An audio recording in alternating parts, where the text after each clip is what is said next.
What is going on, everybody? Kmess here for Birds vs. Boys. Thank you for tuning in on our YouTube channel for this quick hit video I'm throwing out tonight. If it's your first time watching, thank you for hopping on the YouTube channel. Make sure you head back to that homepage, smash that subscribe button, like, and comment, and you will find out very quickly that Birds vs. Boys is a show and a podcast network for everybody. Yes, the name is Birds vs. Boys. Obviously, we cover the Eagles and the Cowboys, the NFC East, but we are an entire show that covers all of the NFL from draft to Super Bowl and everything in between. So tell your friends, tell your family about this amazing show that you just happened to stumble upon.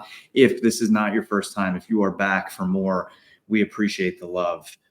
Thank you. Thank you. Thank you. And make sure you follow us everywhere on social at Birds vs. Boys Pod, Twitter, Instagram, TikTok. We are everywhere, including wherever you love to listen to podcasts as well. But right now, I got my Cowboys hat on.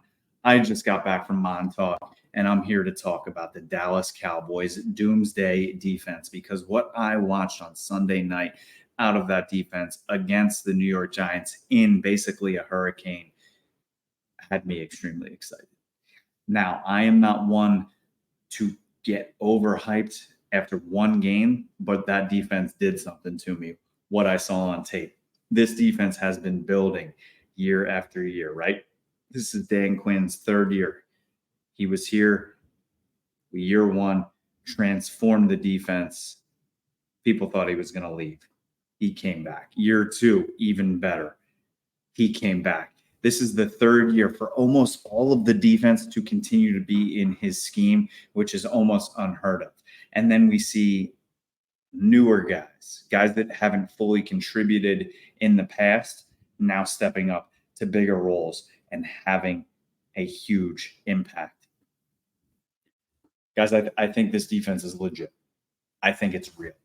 I'm getting tendencies of the Ravens in the 2000s. Now, I'm not saying this is an all-time defense. I'm not saying it's the 85 Bears, but I think they can do something special. I think this defense can carry this team to an NFC championship game and possibly even a Super Bowl appearance. Now, the caveat, obviously, first and foremost, is health. As long as they stay healthy, guys like Micah Parsons are there all season, they have that chance. The second caveat is they carry it through the entire season, right? Last year we saw Micah Parsons fall off a bit, but he looks like a different guy this year. The way he's trained, everything he's been saying in the offseason, I don't think that's going to be an issue this year.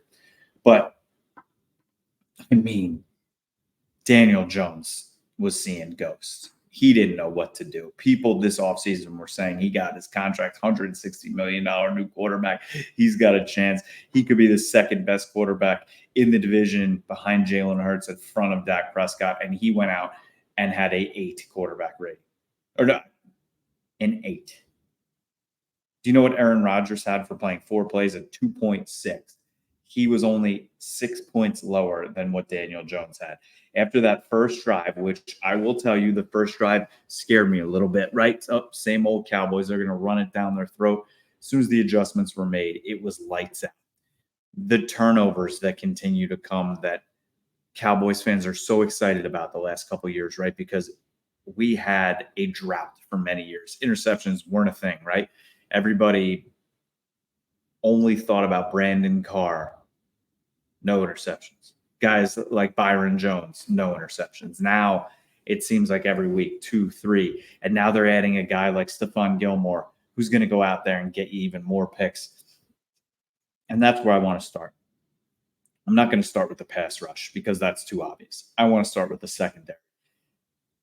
The addition of Stephon Gilmore was the icing on the cake for this defense. He is such a consummate pro. You see him go out there, the pass breakups, that unbelievable interception was probably the best catch of the night. Offense, defense, special teams, that catch off the turf was phenomenal. He went out there and did exactly what we all hoped he could do. and exactly what Dan Quinn, Mike McCarthy, and the Joneses thought he would do when they made the move. So my hat is off to them for making that move, a move that Cowboys fans and Cowboys Nation have been so excited to see all offseason come to fruition week one. And then you see contributions from Thomas, from Bell. We saw Trayvon Diggs playing with an attitude, playing with a moxie. When he knocked Saquon Barkley back like that turned into the Deron Bland interception, that's the type of player we're looking for, right? That's that moxie. That's that guy that everybody questioned. We saw it in the Bengals game last year, but we haven't seen it much more. So is this a new Trayvon Diggs that's going to be playing with that type of attitude? If so, watch out, league, right? Because if you have a Trayvon Diggs playing with attitude and playing with that type of might, you have the smarts of Stephon Gilmore, and then you have Deron Bland playing exactly the way he played last year, if not even better. And then you're going to throw in a guy like Jordan Lewis coming off pup. And then you have guys like Bell, Thomas playing the safety / linebacker position, Jaron Curse roaming the field, Malik Hooker, who should have had an interception the other night. And then you're going to bring back also Donovan Wilson in this play in this game. This secondary could be the best in the league all around. And I'm not joking. And then you move up front. 7 sacks. Not 1, not 2, not 3, not 4, not 5, not 6. 7 sacks, in the words of LeBron James. That performance was unbelievable. Micah Parsons starting it out. When he got that sack, the game was over right there. You knew the tide turned. And you have guys like Oso Digizua getting multiple sacks, Dorrance Armstrong getting sacks. This pass rush, this front is going to keep coming at teams non-stop all game long. Dante Fowler, DeMarcus Lawrence, LVE coming off the edge at times, Sam Williams speed. The depth is unbelievable. And now they're going to go after this Jets offensive line that looked absolutely horrendous, and Zach Wilson. And they're going to feast. And they're going to continue to feast all season long. Even against good offensive lines, they're going to be able to wear offensive lines down because they're just going to be fresh all game long and continue to pin their ears back and keep coming after the quarterback. That's what makes this defense so impressive. The pass rush makes the secondary better, and the secondary makes the pass rush better because the secondary can hold up if the pass rush isn't getting there in 2 seconds, but they will continue to work to get there.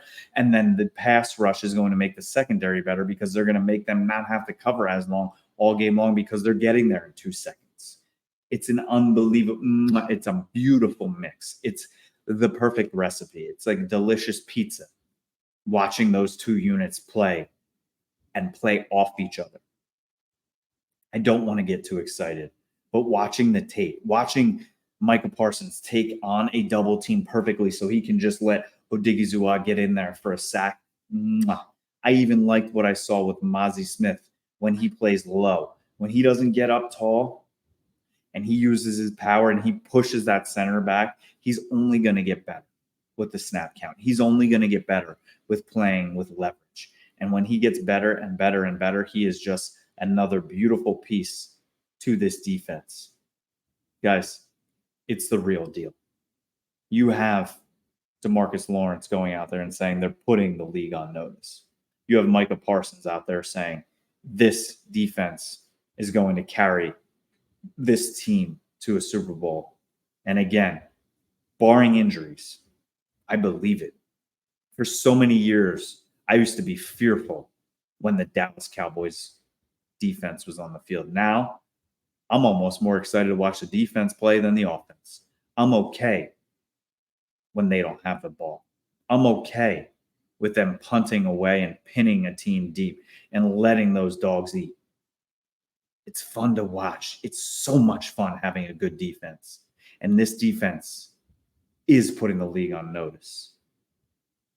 Zach Wilson, you got your win week 1, and that's against a tough Bills D. But now you have to come to Dallas in their home opener, and you have to face this defense. Godspeed, my friend. Godspeed to the entire league that has to play against this Dallas defense, because it's not fun. It's not fun. It's not fun when you have Dan Quinn scheming it up, and then you have players like that implementing his scheme, and how hungry they are, and the swagger that they have, and the attitude that they bring. It's fun to watch for us. It's not fun for you if you're not a Cowboys fan, but I love it, and I can't wait to watch them grow and continue to get better and continue to punish teams all season long. Comment below what you think about this Cowboys defense. Are you in agreement with me? Do you think they have a chance to do something special this year? Or were you on the fence of saying, well, that Giants offense just wasn't that good. The elements hurt, and we'll have to see. I agree. We have to continue to see, but my optimism is sky high. Let me know in the comments what you think. But thank you for watching. It's much appreciated. Again, make sure you smash that subscribe button. Follow us everywhere we are on socials, Birds vs. Boys Pod. And tell your friends, tell your family, Birds vs. Boys. We are a show for the entire NFL. And I am sorry for you Jets fans. Having to go through that with Aaron Rodgers is not fun. But I'll take my licks with Zach Wilson week 2. Chris Hansen here, and I'm going to need you all to take a seat right over there and check out Birds vs. Boys. I think you're completely right here, and I hate it. Yep. Hey, idiots. Stop doing dumb things. I got 2 phones. Upside alert. Upside alert. I might go insane. I think you're already there. There's no hope. Hope is gone. Hope. If this was an AFC North podcast, we'd be done in 15 minutes. Bob Hope. I'm going to drink bleach. That is? Be the team you promised me you were going to be this year! This is the Consciously Hopeful podcast. I'll be watching.